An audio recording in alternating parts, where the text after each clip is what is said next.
Ya hablando ya específicamente de lo que hicieron son muy apetecidos, ¿no? A los les encanta trabajar con el artista, ahora las mujeres, capacidad creativa, el ritmo, siempre. Hola, buenos días. Muchas gracias por estar aquí el día de hoy.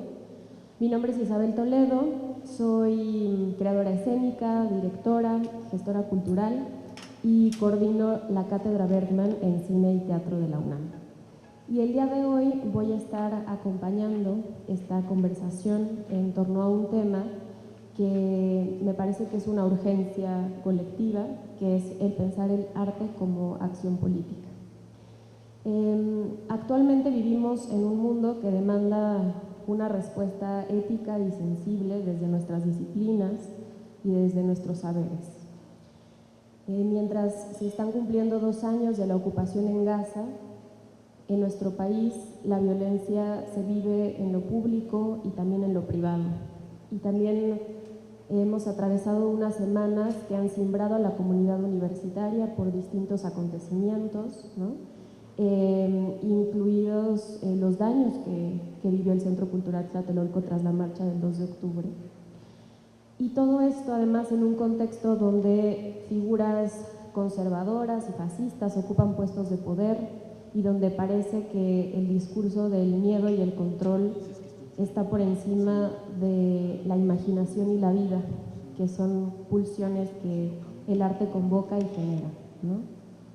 En ese sentido pienso que el arte como acción política es un espacio que propicia el encuentro, un encuentro que sana, un encuentro que crea, un encuentro que construye comunidad, ¿no? Tenemos en Argentina y en México y en Latinoamérica ejemplos de artistas y colectivos que trabajan y que han hecho de la violencia un territorio de construcción artística, ¿no? Pienso en el siluetazo en Argentina, pienso en los bordados que hacen las madres buscadoras en México y que un colectivo de Guanajuato toma como eje para hacer proyectos políticos. Por supuesto, en el trabajo de Teatro Línea de Sombra o de las lagartijas tiradas al sol, en el trabajo de Lola Arias en Argentina, de Mapa Teatro en Colombia, de Teresa Margolles desde las artes visuales, de Tania Bruguera en Cuba, de Iliana Diegues desde un punto de vista teórico, ¿no? Y tantos ejemplos de grupos artísticos y también las otras expresiones que, si bien no toman estos temas como eje de creación o hacen trabajo documental, sí aportan en la construcción de un tejido social y de la posibilidad de imaginar otros mundos, ¿no? De construir pensamiento y de esto que me parece clave, que es el encuentro. Integramos un grupo muy diverso desde distintas territorialidades y me gustaría un poco como presentarles a cada una. Lucía Leonor González Enríquez es investigadora, es dramaturga y docente, es doctora en Historia por parte de la UNAM y forma parte del Seminario Permanente de Estudios de la Escena y Performance. Y su trabajo de investigación cruza temas como la desaparición, la memoria y la justicia, y se interesa particularmente por teatralidades que generan contranarrativas poético-políticas en contextos de violencia. Muchas gracias, Lucía, por estar aquí. También está Jacobo Dayan, él es especialista en Derecho Penal Internacional y Derechos Humanos. Fue director de contenidos del Museo de Memoria y Tolerancia, coordinó la Cátedra Nelson Mandela en Derechos Humanos de la UNAM y actualmente dirige el Centro Cultural Tlatelolco de la UNAM, donde también desde el centro se articulan acciones artísticas que vinculan estos temas de memoria, justicia, derechos humanos, acción ciudadana. David Gaitán es director, es dramaturgo, es una de las voces clave del teatro contemporáneo actual, diría yo. Su obra se ha presentado en distintos contextos internacionales y también se ha traducido en varios idiomas. Y además tiene la particularidad de que combina una exploración desde el lenguaje escénico en su trabajo de dirección con explorar temas sobre el poder y el contexto contemporáneo y las relaciones sociopolíticas en sus textos. Y Martín Bauer es músico, compositor, gestor cultural argentino. Ha sido una figura clave para renovar el contexto de la música y de la ópera, no solo en Argentina, sino también en otros contextos también. Dirige el programa contemporáneo del Teatro Colón y la maestría de ópera experimental de la UNTREF. Forma parte del equipo curatorial del Cervantino. Y bueno, su trabajo combina la creación artística con la gestión cultural para pensar formas de pensamiento político y de libertad para los creadores escénicos. Entonces, bueno, la idea es que vayamos hilvanando como todas estas perspectivas para, no diría encontrar respuestas, pero sí como generar una puesta en común de cómo estamos el día de hoy reflexionando en torno al arte como acción política. Y le doy la palabra a Lucía Leonor, que será quien empiece. Muchas gracias, Lucía. Tamaulipas es Tebas, dice Sara Uribe, y Creonte es el silencio que lo amordaza todo. Esta imagen la tomé cuando hice un recorrido por Tamaulipas. Esta otrora casa de seguridad está ubicada en Ciudad Victoria. Carlos Valdés del colectivo Trueque me llevó para condensar en una imagen esos años de violencia, de toques de queda autoimpuestos, de secuestros, cobros de piso, asesinatos y desapariciones. Yo estaba recorriendo varias ciudades de Tamaulipas porque quería entender cómo se había reconfigurado el teatro, cómo se mantenía vivo este arte que supone en esencia la reunión, el convivio de cuerpos, en un estado que ha sido escenario recurrente de las necroteatralidades. Ese término con que Ileana Diegues nombra las escenificaciones que exponen las muertes violentas para producir y sostener una cultura del terror, en un estado donde se encuentra el sitio del Holocausto migrante y donde se han localizado campos de exterminio como la Bartolina. Mientras caminábamos, llegamos al cruce de la calle 16 y Berriozábal. Carlos me contó que el 31 de julio de 2013, Omar Vázquez, Javier Jefte Morales y Luis Fernando Landeros fueron levantados. Ese eufemismo que se usa para aludir a ese otro eufemismo terrible que es la desaparición de personas. Ese 31 de julio fue el último día que estos jóvenes representaron la obra Fando y Lis. Artistas escénicos, titiriteros, músicos y acróbatas tenían un pequeño espacio al que bautizaron como Centro Alternativo de Creaciones Artísticas, que pronto se dio a conocer como el CACAS. A pesar de los toques de queda que existían en la ciudad y lo peligroso que se había vuelto compartir y convivir en un mismo espacio, en el CACAS se presentaban lecturas colectivas, conciertos, obras de teatro, exposiciones, fiestas y bazares, y estaban incursionando en la producción cinematográfica independiente. Nadie sabe con certeza qué ocurrió. Se sabe que su departamento estaba destrozado y la camioneta que ocupaban estaba en ese cruce de calles donde los jóvenes artistas hacían sus demostraciones de paz, porque pensaban que sus intervenciones callejeras podían unir a la sociedad y moverla a combatir la violencia. Hasta la fecha no se sabe dónde están. Poco antes de que lo levantaran, Fernando Landeros escribió en su página de Facebook lo que resultaría ser un último y angustiante cuestionamiento sobre su quehacer artístico. Me encuentro en un problema terrible. Desde hace mucho tiempo creo que el arte es mi arma y que desde mi trinchera debo disparar, ayudar a la gente a abrir los ojos a lo que siento necesario. Ahora me pregunto, ¿vale la pena? En un estado donde no hay opciones profesionales para estudiar teatro, ¿por qué y para qué insistir? ¿Cómo se pone el cuerpo en un estado de cuerpos arrebatados y destrozados? ¿Cómo se generan y mantienen los procesos de creación teatral cuando los territorios afectivos, sociales y geográficos son atravesados por fenómenos de violencias tan hórridas e inauditas que parecería imposible llevar a cabo el encuentro espacial y temporal que supone el hecho teatral?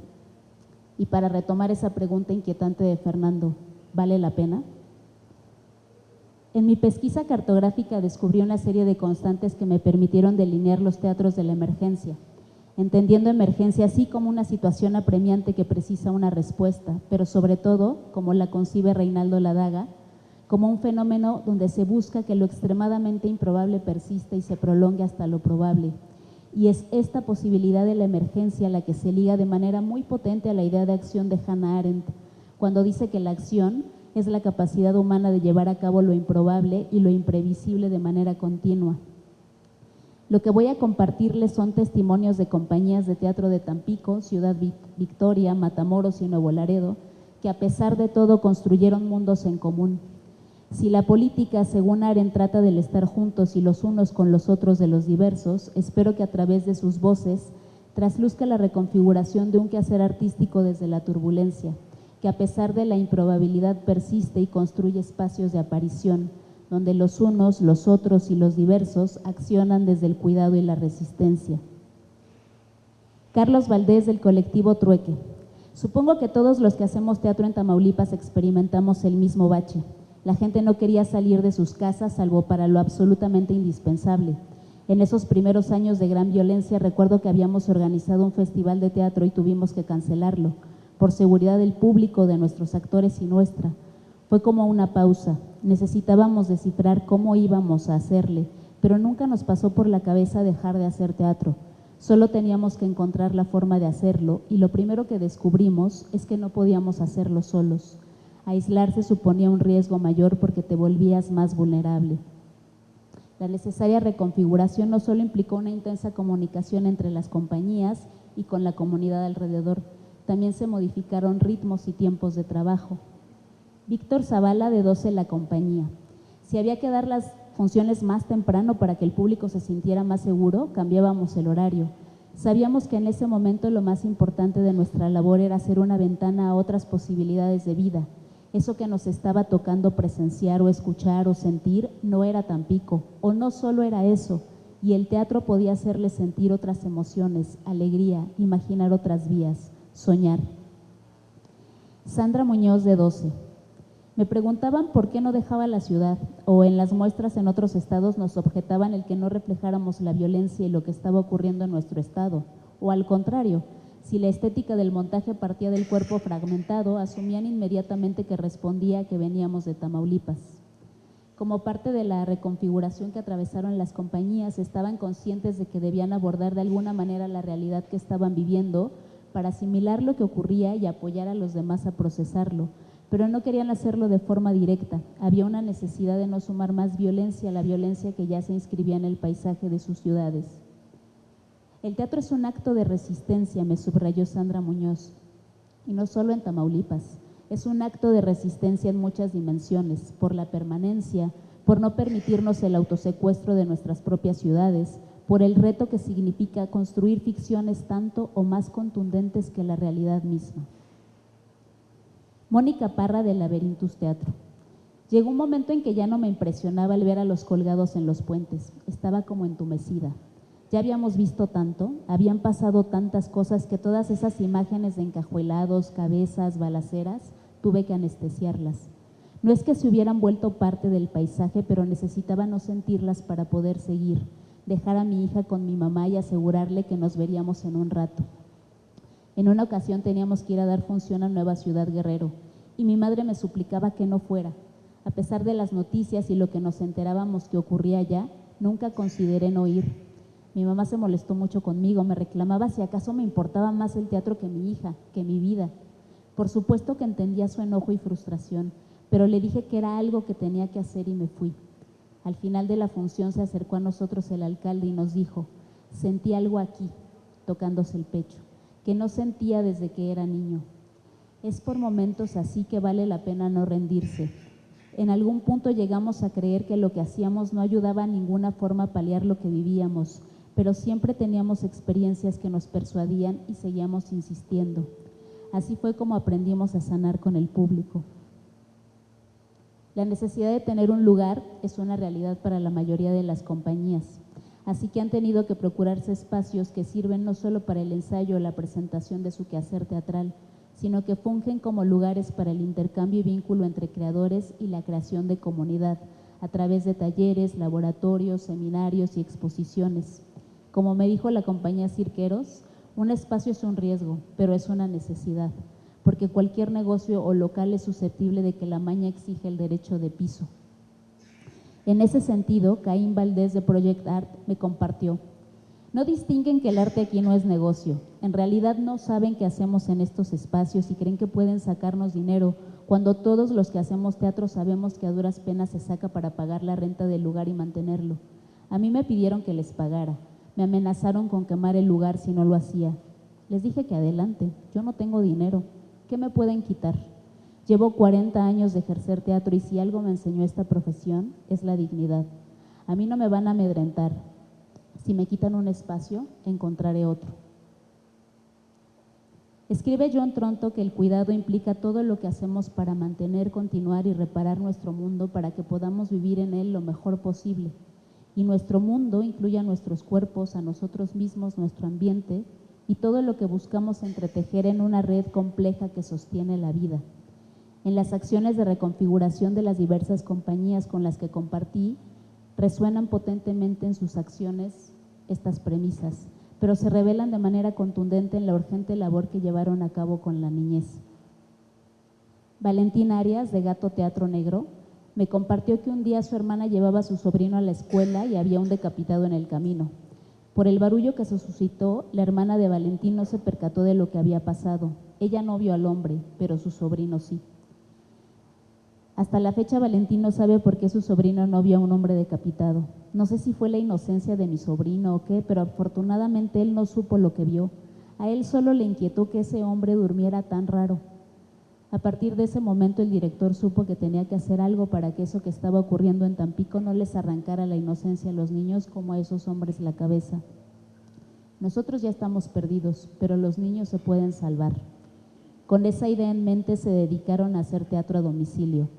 Cargaban un teatrino, algunas marionetas y tocaban de puerta en puerta para que aquellos que aceptaban recibirlos tuvieran la oportunidad de escuchar un cuento o ver una pequeña obra, algo que les transmitiera afectos y emociones distintas a las que había afuera. Llevaron a los tamules, que son estos espacios autogestivos, teatro infantil y talleres de teatro para ofrecer a los niños un espacio para expresarse, para convivir.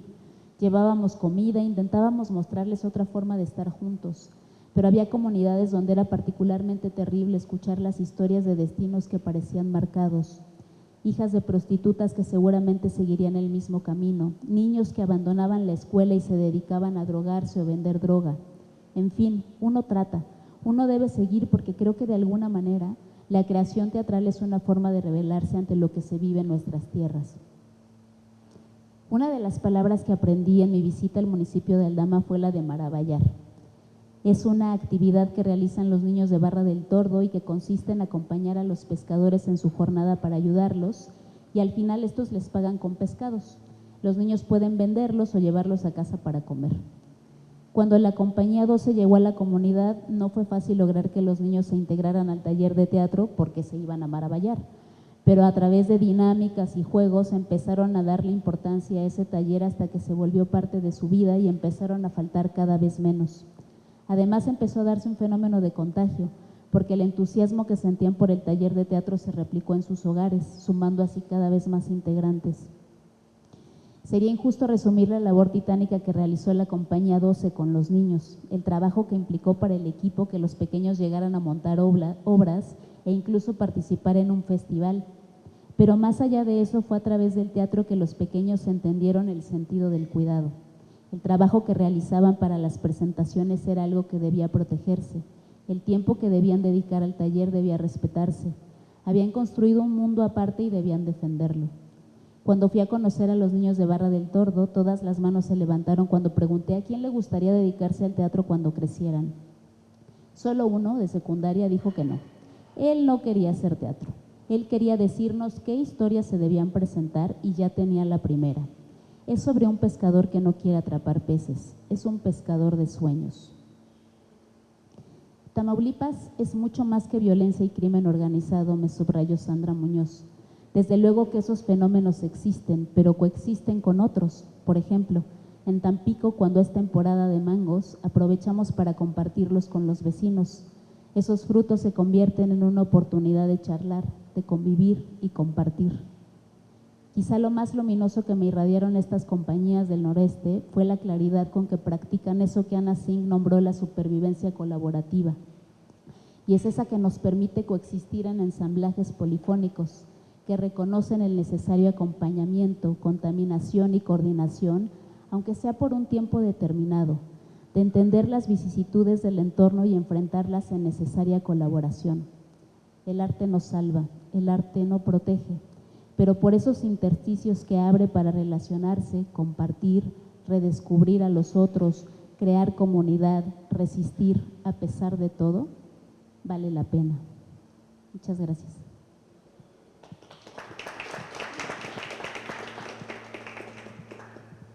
Muchas gracias, Lucía, por compartirnos tu investigación tan generosamente y por también como obligarnos a solo pensarnos desde esta visión centralizada a la que de pronto nos sentimos inmersas por vivir en esta ciudad monstruo y como poder reconocer cómo se vive el teatro en los otros estados donde además la violencia tiene otras lógicas y opera de distintas formas.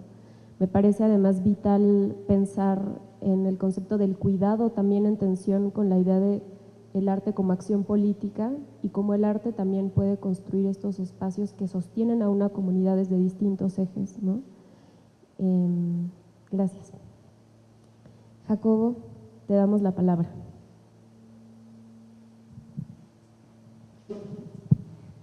Bueno, buenos días a todas, a todos. Gracias por la invitación.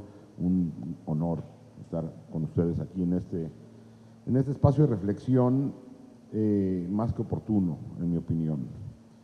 El título, viendo, es decir, el arte como acción política y construcción de cultura de paz, me parece una obviedad, pero no en estos tiempos.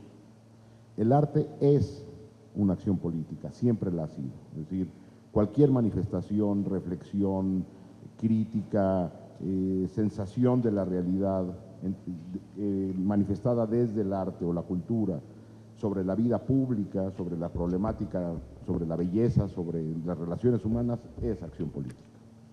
Ahora, me parece que vivimos tiempos donde es necesario replantear esta posición.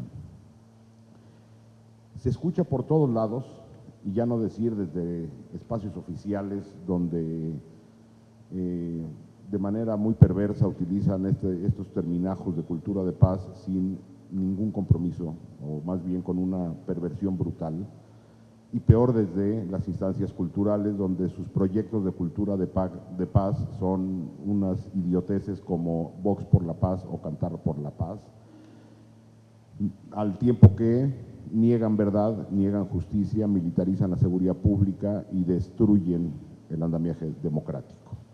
Es decir, lo que desde el sector cultural se está haciendo en este país es una vergüenza, sino una responsabilidad criminal. Ahondando o yendo un poco más hacia lo macro, es decir, la construcción de una cultura de paz. Vivimos en un mundo donde eso está desfondado, completamente muerto. Entendido cultura de paz en su concepción mucho más amplia. Por cultura de paz, la UNESCO entiende primero, a nivel internacional, el respeto de la Carta de Naciones Unidas. Entiendo que esto va a ser un terminajo sin sentido en el mundo de hoy, en el mundo del genocidio en Gaza, en el mundo de la guerra en Ucrania, en el mundo del genocidio en Sudán, vamos, es un sinsentido, pero donde los estados se comprometen a actuar bajo el marco de la ley internacional y no a la ley de la fuerza. Otro de los elementos centrales que identifica la UNESCO es el Estado de Derecho, la democracia, la tolerancia, la educación, todos ellos, ya no diría yo en brutal crisis, sino completamente desfondados en el mundo de hoy. No hay ningún respeto por el marco internacional, ningún compromiso. Las democracias se encuentran en plena destrucción en el mundo del siglo XXI, aquí, allá y acullá. La democracia dejó de ser el proyecto que se pensó, sobre todo después de la Segunda Guerra Mundial y de manera mucho más contundente después del final de la Guerra Fría. El Estado de Derecho no es la norma más que en pequeños espacios. La tolerancia, pues basta aprender, leer un periódico, leer noticias, ver la discusión pública, no es uno de los valores que se defiende el día de hoy. La educación está también en una brutal crisis. Los modelos educativos están centrados en generar individuos o producir individuos útiles al mercado, que sean buenos arquitectos, buenos psicólogos, buenas diseñadoras, buenos arquitectos, buenos médicos, y no en la construcción de individuos. Es decir, el objetivo del modelo educativo en el que vivimos es el mercado, no el individuo. Entonces, todos los elementos centrales para la cultura de paz están en una brutal crisis. Pensar en construcción de cultura de paz en el mundo del 2025 me parece que es una idea más que ingenua. Hay que resistir, son tiempos de resistencia y de creación de un nuevo paradigma civilizatorio. El paradigma civilizatorio nacido de la Segunda Guerra Mundial está muerto. No estamos en un momento de crisis momentáneo donde esto transitará y regresaremos eventualmente al mundo de los 90, donde se pensaba que habíamos llegado casi al nirvana. No, hay que repensar la educación, hay que repensar la cultura, hay que repensar la democracia, hay que repensar la forma en que difundimos y garantizamos derechos humanos y el marco internacional. Dicho lo anterior, en México vivimos una particularidad doblemente grave, porque a esta gran crisis que se está viviendo a nivel global, estamos viviendo el desfonde o la llegada de lo ahumano con las violencias desatadas. Ya nos platicabas lo que ocurre en Tamaulipas, pero esto de la Bartolina ocurre en todo. La Bartolina es un centro de exterminio identificado que después fue minimizado por el gobierno, donde se habían hallado al inicio 500 kilogramos de fragmentos óseos en un pequeño predio cercano a uno de los brazos del río Bravo, y el gobierno decidió detener la búsqueda para no seguir destapando el horror.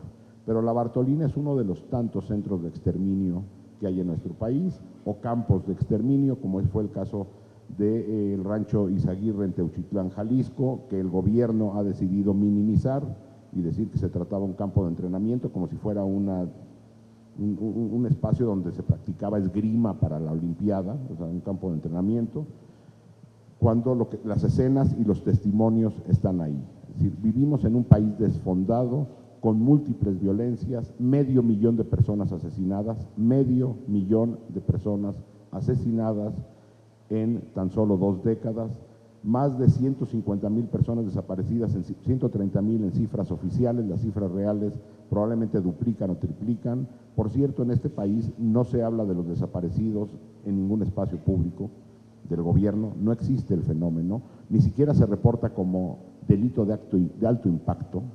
Y tenemos trata de personas con fines de explotación sexual, con fines de reclutamiento forzado, con fines de esclavitud, extorsión, secuestro, cobro de piso, despojo de tierra y territorio, es decir, múltiples violencias en las que participa, y no es una estridencia, crimen organizado, empresas y el Estado mismo. El caso más reciente, los buques que desde las altas esferas de la clase política mexicana y el ejército transportaban de manera ilegal a México combustibles, también venían armas. Es decir, el Estado vende armas al crimen organizado. Entonces, puesto en este escenario, la pregunta es ¿cuál es el papel del arte o de la cultura? Me parece que no hay tiempo de frivolidades, son tiempos de resistencia y con una obligación ética y moral de enfrentar esto y de nombrar esto en entornos donde esto no se habla. Hay una normalidad allá afuera que parece que no vivimos en el país del 500,000 de personas asesinadas, de las 6,000 fosas clandestinas, de los 72,000 cuerpos en espera de ser identificados. Ese no es el país de todos los días, según la Cuarta Transformación o según el gobierno que sea, que sigue haciendo cifras alegres, escondiendo muertos y desaparecidos, y en una política de seguridad, justicia y cultura de manera perversa y frívola. La pregunta es entonces, ¿qué nos queda al resto? Sí, el arte y la cultura como una forma de resistencia, pero también como una forma de denuncia. Si no es ahora, no será nunca. Yo cada vez que hablo de estas cosas recuerdo la exhibición a la que hacías mención de Teresa Margoles. ¿De qué otra cosa podemos hablar?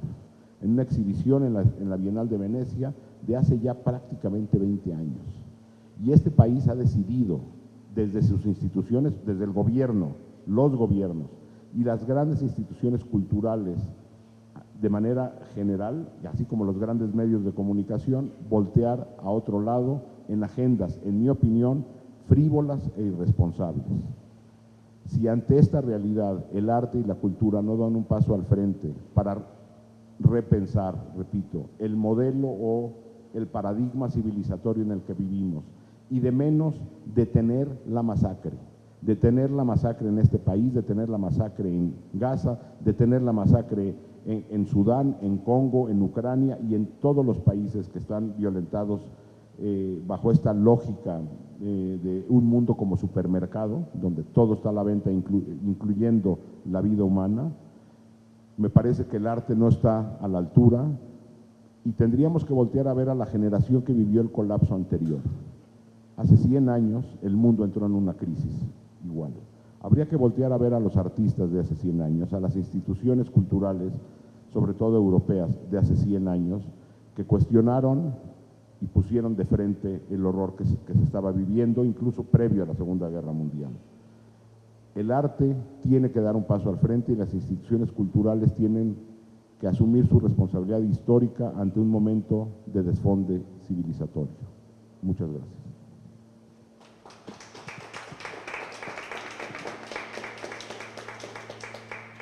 Muchas gracias, Jacobo, por esta puesta en claro del contexto en el que vivimos actualmente y también esta aseveración tan firme que haces del lugar que consideras que debería ocupar la institución y el arte en un momento como el que estamos viviendo hoy día.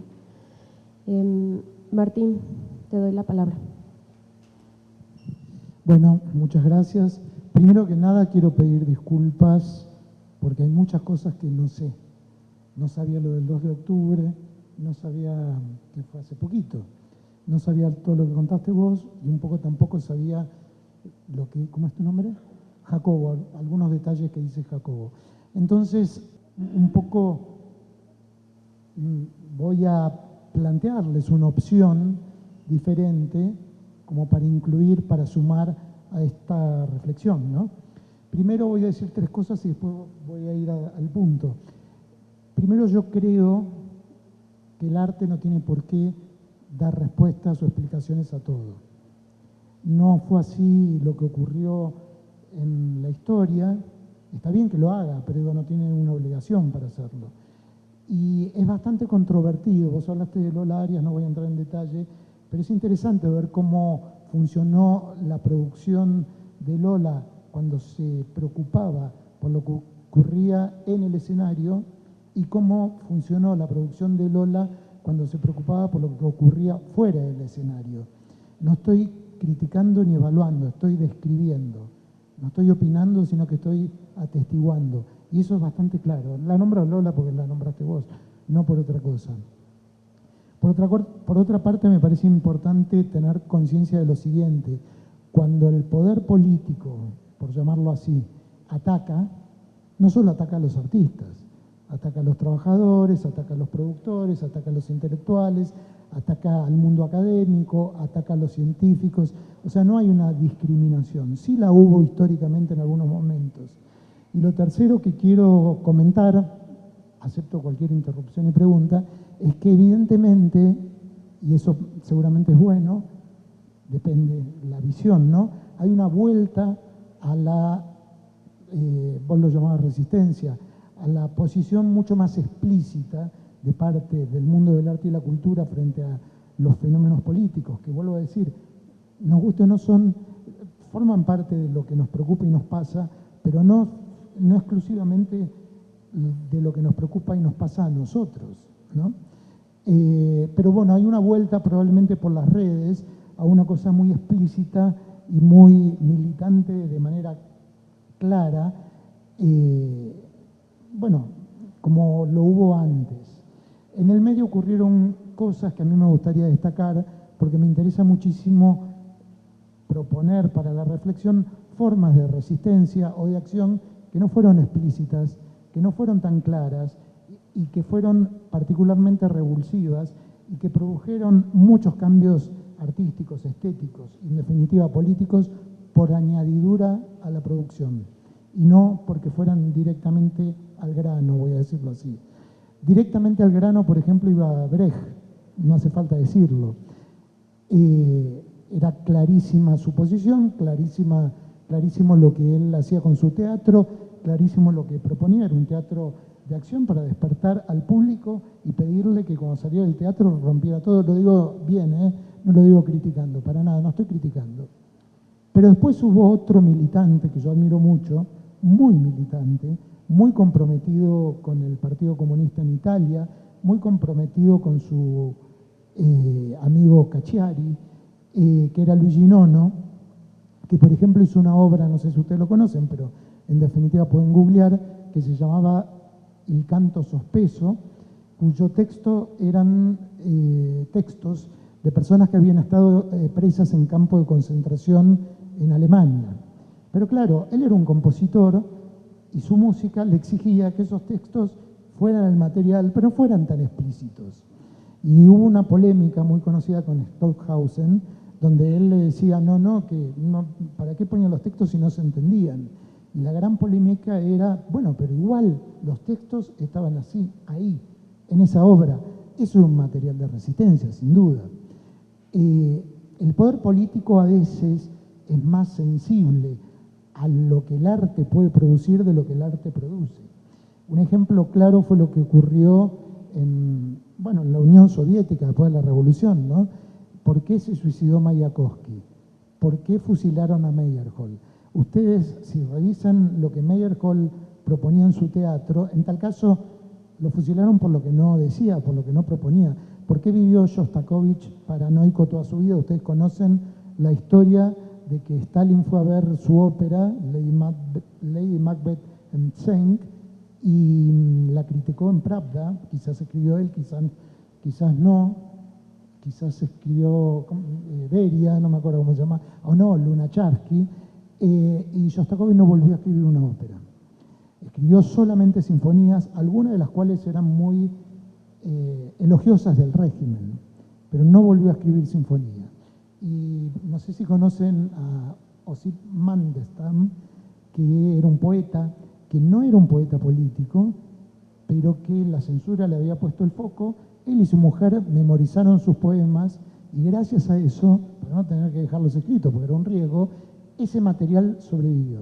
Y cuando uno lee ese material no es explícito políticamente. Tiene un grado de abstracción que a la política le molesta mucho más que lo explícito, porque lo explícito es como digo yo, como acabo de decir, es algo que está, que pasa con todo el mundo, ¿no? Yo ayer vi la marcha, ¿no? Hubo una marcha, creo, por la situación en Palestina, y seguramente esa marcha en la calle, que incluía artistas, también ocurrió en las universidades, en el mundo académico, también en el mundo científico, etcétera, etcétera, etcétera. Y lo que pasa con la política, que no hay que perderlo de vista, es que siempre tiene algo controvertido y siempre tiene algo para ser discutido. Porque lo cierto es que en el mundo las transformaciones que mejoraron, para decirlo así, la vida de la gente, si es que eso existió, fueron políticas. Y fueron hechas por políticos. Y nos guste a nosotros, los políticos son profesionales de lo que hacen, para bien o para mal, como son profesionales los artistas, porque Lola Aria dirige teatro, Brecht escribía teatro y lo dirigía, etcétera, etcétera.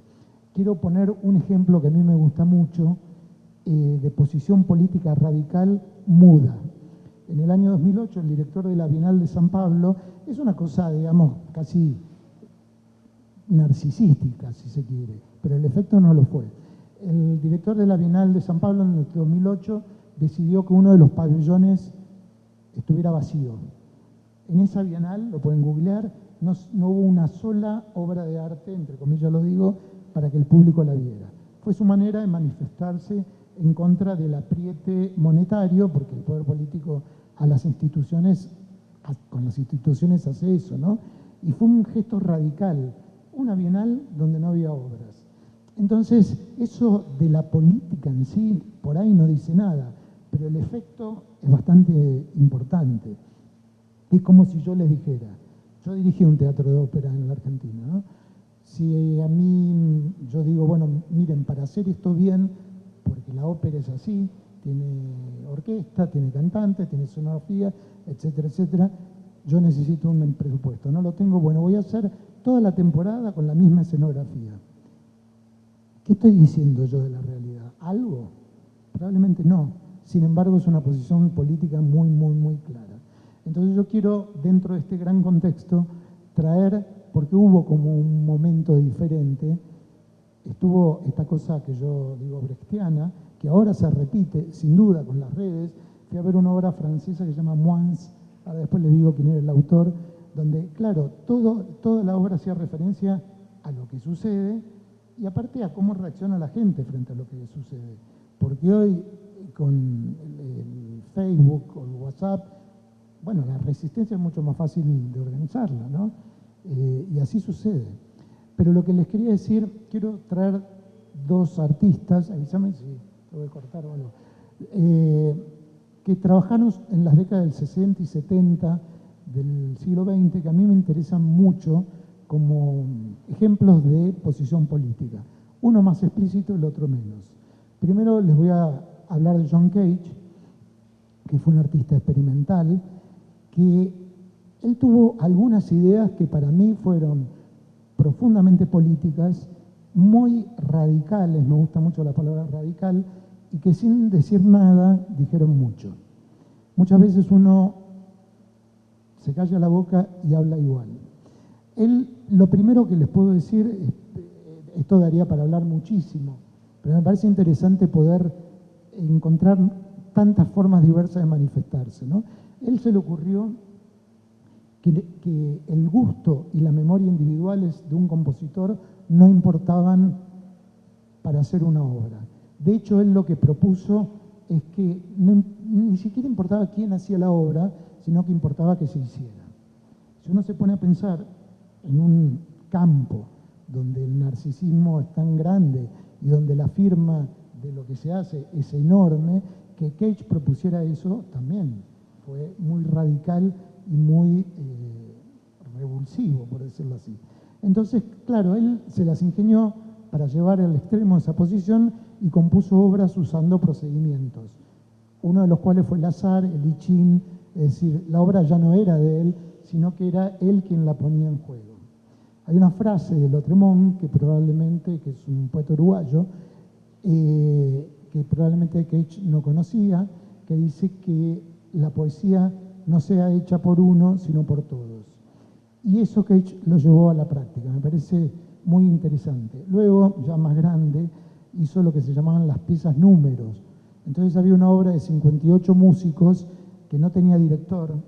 Para una orquesta que no existe el director, es muy potente. Los músicos tenían sus partituras, sabían en qué momento, aunque no de un modo muy fijo, ¿no?, empezaban a tocar ese fragmento, en qué momento tenían opciones. Entre tanto tiempo y tanto tiempo, él usó el cronómetro, en fin, pero lograba una enorme densidad musical, y esto es importante decirlo. La obra que hacía Cage funcionaba aún sin uno saber qué era lo que había detrás, toda esta posición. Entonces uno podía observar, yo la hice varias veces, a 58 músicos tocando juntos, sin director, en perfecta armonía, y bueno, es la mejor manera de proponer algo horizontal y algo comunitario, algo donde no existe el director, donde no existe el jefe, donde no existe el que decide, y sobre todo, algo que en la política cuesta tanto, tanto entender, no existe la última palabra. Me parece que hay muchas cosas que pensar en todo esto. Y el último ejemplo que les quiero traer, un ejemplo que a mí me gusta muchísimo, que es el ejemplo de Susan Sontag, cuando montó una obra de Beckett, Esperando a Godot, en Sarajevo. Susan Sontag fue a Sarajevo en la década del 90, cuando Sarajevo era una ciudad sitiada. Ella volvió a ir y pensaba, ¿qué puedo hacer yo por esta ciudad? Pero no como si fuese una persona elegida, sino como es lo que era, ¿no?, una persona que pensaba. Y se le ocurrió montar Esperando a Godot con actores que vivían en el gueto de Sarajevo, era un gueto. ¿Qué pasaba en Sarajevo? Había bombardeos, no había luz, los actores con los que ella trabajó pesaban 30 kilos menos que antes del gueto. Bueno, el público que iba a ver la obra no sabía si iba a volver a la casa o no, porque verdaderamente era un peligro. Y ella eligió una obra de Beckett, supongo que ustedes lo conocen, que voy a decirlo de una manera burda, y discúlpenme, de político no tenía nada. Es una persona que, si uno revisa su producción, no encuentra absolutamente una definición que esté fuera del material, ¿sí? En Beckett lo que él dice está en el material, y fuera de eso, en el material literario, en el material poético y en el material teatral. No dice absolutamente nada, pero nada es nada. No hay ninguna opinión.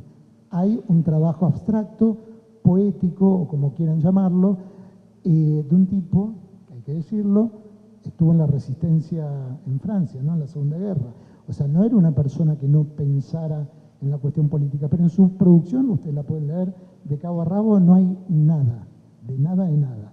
Y Susan Sontag eligió eso. Y lo eligió claramente porque en Esperando a Godot, los personajes, que son 4 más un mensajero, pero sobre todo 2, esperan a Godot, que nunca viene, y se quedan esperando, y no pasa, como se dice en Buenos Aires, no pasa naranja.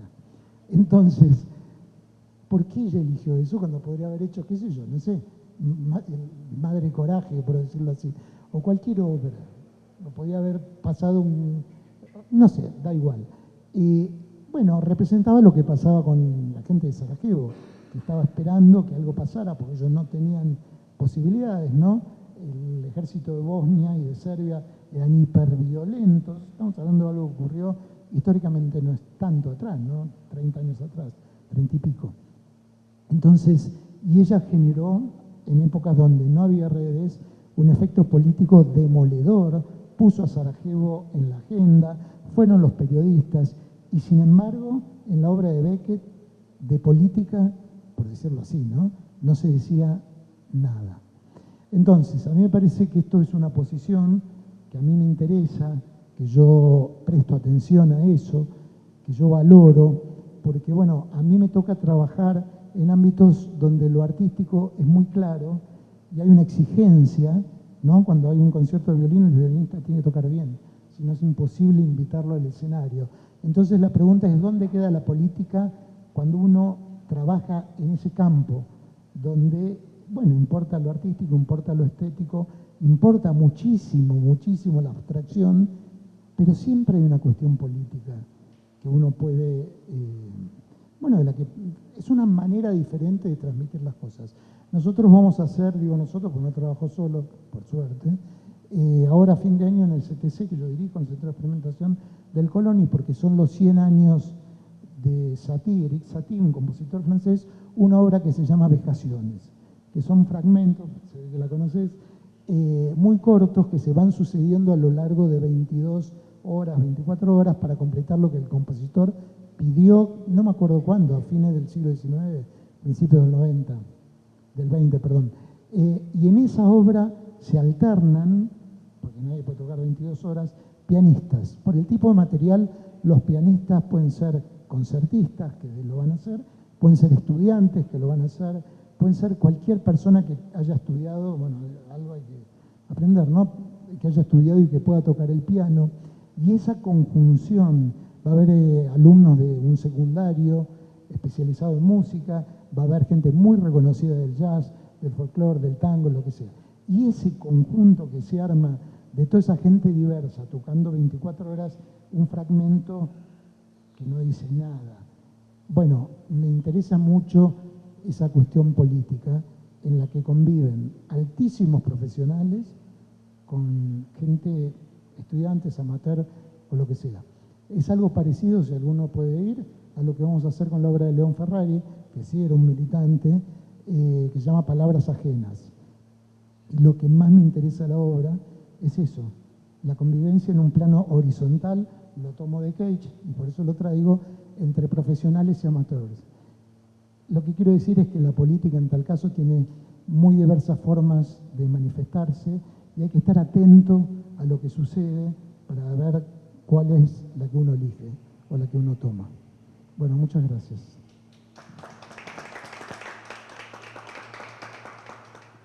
Muchas gracias. Me parece muy interesante pensar cómo desde los márgenes de cada disciplina se pueden encontrar otros mecanismos de resistencia o de incidencia en el contexto de lo social que no son necesariamente explícitos, ¿no? Como mencionas. Bueno, pues ya para cerrar este primer momento de intervenciones, David. Gracias. Bueno, muchas gracias por la invitación. Un gusto estar con todos ustedes acá en la mesa. Bueno, yo lo que quiero compartir es un poco la relación que yo he tenido durante mi carrera con las palabras arte y política y la convivencia entre estas dos, y cómo a lo largo de los años que llevo de vida profesional en el teatro fundamentalmente, los he ido acomodando. Inicialmente yo tenía una respuesta casi prefabricada que se parece mucho a lo que Jacobo plantea hoy, donde decía, de manera un poco irreflexiva, casi para sacarme de encima la pregunta, como que yo decía, toda obra de teatro es política per se, por el mero hecho de la disposición escénica que implica, por la dictadura de percepción que implica un escenario y el formato de atención concentrada en un punto. Ese acto, en tanto colectivo, es inevitablemente político. Y si bien no es que ahora tenga argumentos para desafiar de manera bien armada esa definición, sí a lo largo de los años se ha ido modificando, mucho más motivada esta modificación por mi propia identidad artística y por dilemas sobre qué artista soy, qué artista quiero ser y cómo acomodo todo este universo de inquietudes políticas, inquietudes estéticas, la plataforma del arte. Entonces, bueno, después pasé como a otro universo frente a estos términos arte y política, en donde mi tendencia casi igualmente crítica era separarlas de manera muy tajante, al menos en su literalidad, y plantear que el arte tenía que desmarcarse de la intención política, que eran territorios separados y que la pretensión de utilizar la plataforma artística para satisfacer objetivos políticos le quitaba alcance al arte. Y creo que durante un rato, durante unos años, como que esa afirmación me funcionó como una brújula que me orientó, ¿no? y que determinó un número importante de la obra que yo he hecho. Ahora me siento en una distinta y un poco la brutalidad de nuestro presente, del cual Lucía y Jacobo han hablado de distintos puntos, pero bueno, que la conocemos. Hay algo de la brutalidad del presente que te catapulta, bueno, me ha a mí catapultado a la obligatoriedad profesional, no sé bien cómo decirlo, de sofisticar esa relación entre arte y política. Y en esa búsqueda, como lo he ido entendiendo, y lo planteo así consciente de la esquematización de lo que voy a decir, entiendo que el arte puede proveer, entre muchas otras, pero experiencias que tienen, digamos, objetivos declaradamente estéticos, y entonces una pretensión de generar la experiencia de lo estético, el fenómeno de lo estético, y otro camino, al menos así me funciona entenderlo en mi propia creación, un camino distinto, cuando lo que se pretende es generar el fenómeno de lo político, que siento que son dos maneras de entender los contenidos de una obra a partir de si se persigue uno u otro objetivo. El arte creo que tiene muchas más, sin duda. Pienso en el arte como con la experiencia de la reparación psicológica, por ejemplo. En fin, hay más, pero estas dos, el fenómeno de lo estético y el fenómeno de lo político, siento que se alimentan de inquietudes distintas, inquietudes artísticas distintas. Pensando en lo estético, en el fenómeno de lo estético, la polémica, por ejemplo, el gusto y el deseo por polemizar, por colocar ideas complicadas, paradójicas, contradictorias, poner en posiciones difíciles a quienes asisten a una obra, es algo de lo que a mí me interesa, que es una de las posibilidades que yo veo en el arte y que creo que eventualmente alimentan el pensamiento, generan ideas nuevas y sí, es un combustible profundamente fértil. Mientras que cuando se persigue la experiencia de lo político, y en las obras en donde me he colocado claramente en ese cauce, me doy cuenta que la polémica no la veo como tierra tan fértil. Ahí, por el contrario, lo que me ha interesado es la verdad, la verdad y la contundencia de la misma. Siento que el teatro que persigue la experiencia política es uno que necesita llenar huecos que el discurso oficial, que el Estado y que el teatro político mismo, es decir, la política y su teatro y su teatrito, fracasa en decir. Verdades que nos dicen, lo comentaba Jacobo con mucha contundencia ahora, cifras que se maquillan, narrativas que se ignoran, términos que se esquivan, agendas políticas que determinan las distintas narrativas, y la certeza de que eso está pasando y la furia que genera, el vacío, la desolación social y civil que eso genera,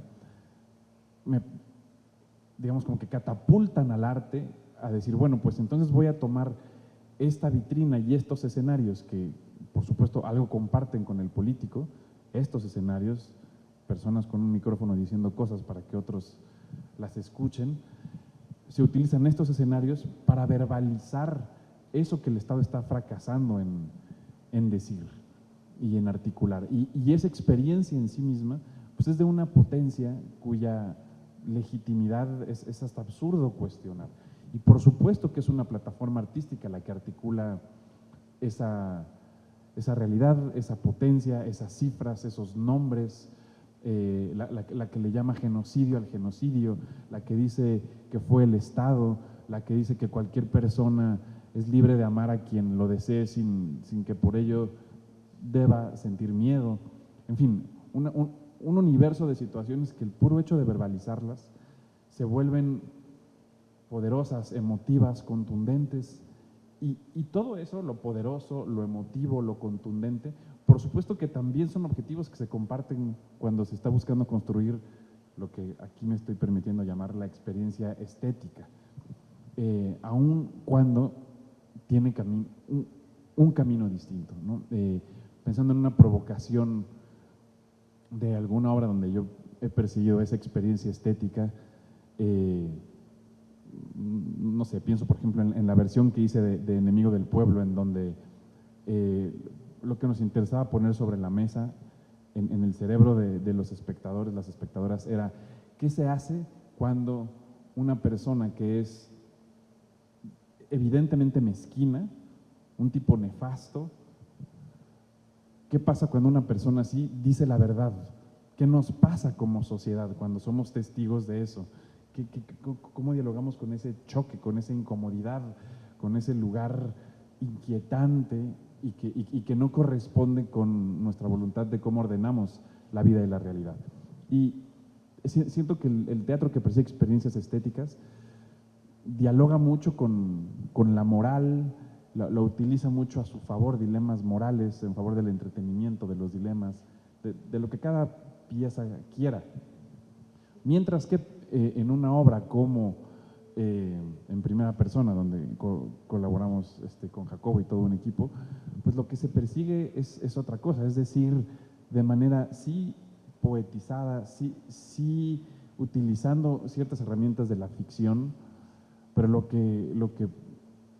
que queremos es honrar a las víctimas, honrar su historia, honrar la verdad, decir lo que no se ha hecho, señalar los pendientes, poner sus nombres frente a la gente que asiste a la obra.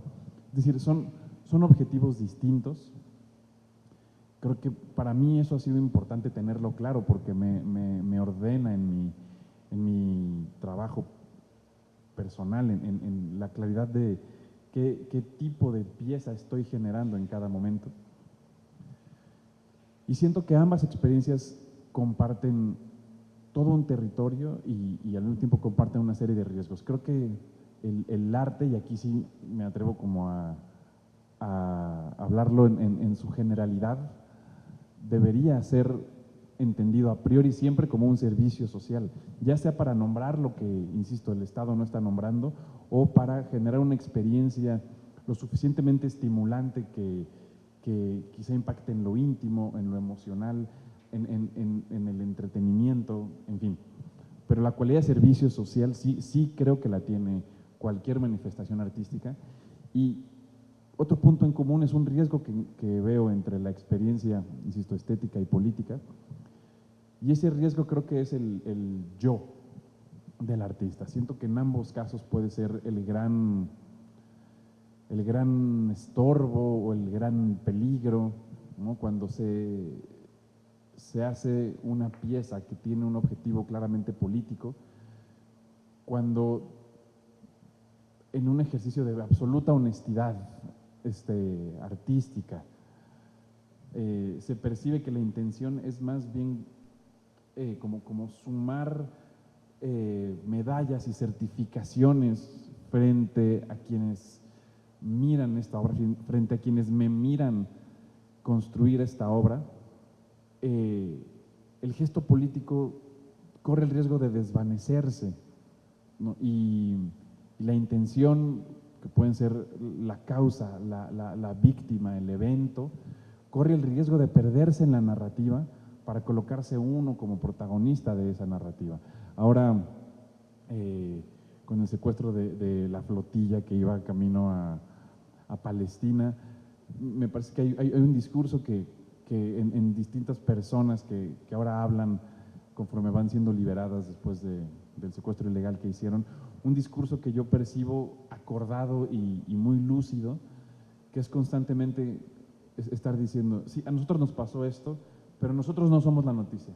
Nosotros no somos la noticia. Lo que está pasando en Palestina, el genocidio, cómo están matando de hambre los niños, los campos donde tienen concentrados, en fin, una voluntad por no construir narrativa en torno a uno mismo, ¿no? Si bien eso no es una acción artística, sí creo que mucho de eso se puede traducir a lo que a veces sucede con contextos en donde arte y política dialogan. Y el mismo riesgo hay en el arte que persigue experiencias estéticas, donde si uno no logra desafanarse lo suficiente de lo que está buscando construir, corre el riesgo de que la experiencia quede chata. Si uno está construyendo con el miedo de que quienes asisten a la obra piensen que ese personaje que es un hijo de puta en alguna de sus manifestaciones, si se está escribiendo con el miedo de que piensen que ese soy yo,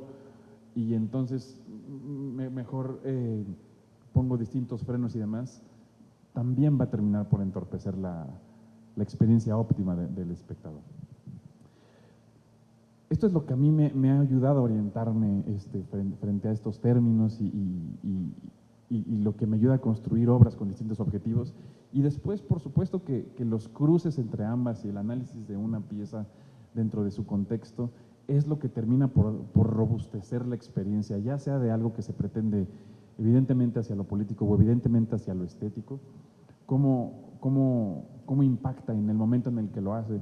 Los ejemplos que ponía Lucía sobre un colectivo que va a una casa en Tamaulipas en el momento más violento a contar, no estoy seguro si esta era la obra, pero a contar una historia de amor, ¿no? Evidentemente el contenido, si uno extrae la dramaturgia, probablemente poco de político quizá vería en ella, pero cuando la ve en contexto es un gesto decididamente en esa dirección, los ejemplos que ponía Martín, por supuesto. Entonces, las herramientas están ahí para mezclarse, para utilizarse a favor de lo que se desee. A mí lo que me ha ayudado es entender qué tipo de agua quiero agitar en qué momento. Y por supuesto que con respecto a un escenario de desastre como el que vivimos, una vez que uno se acerca a un activismo desde el arte que resulta contundente, que resulta elocuente, el efecto es tan brutal, tan embrutecedor que es muy difícil salir de ahí. No porque sea una recomendación, ni mucho menos, pero la sensación a veces de pertinencia cae con un peso específico que a veces en las experiencias estéticas tarda mucho más en decantarse. Y entonces, claro, va creciendo la certeza de que esto es lo que se tiene que hacer, esto y solo esto es lo que tenemos y debemos hacer. Yo creo que ambas líneas son igualmente legítimas. Cada artista en su momento de vida hace lo mejor que puede. Ya el hecho mismo de llevar una pieza de arte frente a la mirada ajena es un acto heroico en sí mismo, pero sí, insisto, cuando uno descubre la potencia de llenar un vacío que el Estado está dejando a través del arte, es muy difícil dejar de relacionarse con ello. Muchas gracias. Me parece un buen momento para concluir. Me quedo con esta imagen de la zona de interés que trajo Jacobo a colación, ¿no? Y de cómo, de una u otra manera, todas, todos estamos en distintas zonas de interés que generan nuestro contexto y nuestros privilegios, y que hay una responsabilidad como agentes políticos que somos en este intrincado de relaciones de ver lo que está del otro lado y desde ese lugar posicionarnos, ¿no? Y en este caso, que nos dedicamos al arte y a la cultura, pues desde ese lugar, ¿no? Agradecerles muchísimo a los cuatro por compartir el día de hoy estas reflexiones, y también a quienes nos acompañaron el día de hoy. Gracias Nicole Figueroa, gracias a Piso 16 por recibirnos, al Festival Cultura UNAM, a Shoshana Polanco, a Ángel por todo su trabajo, y bueno, que tengan un bonito día.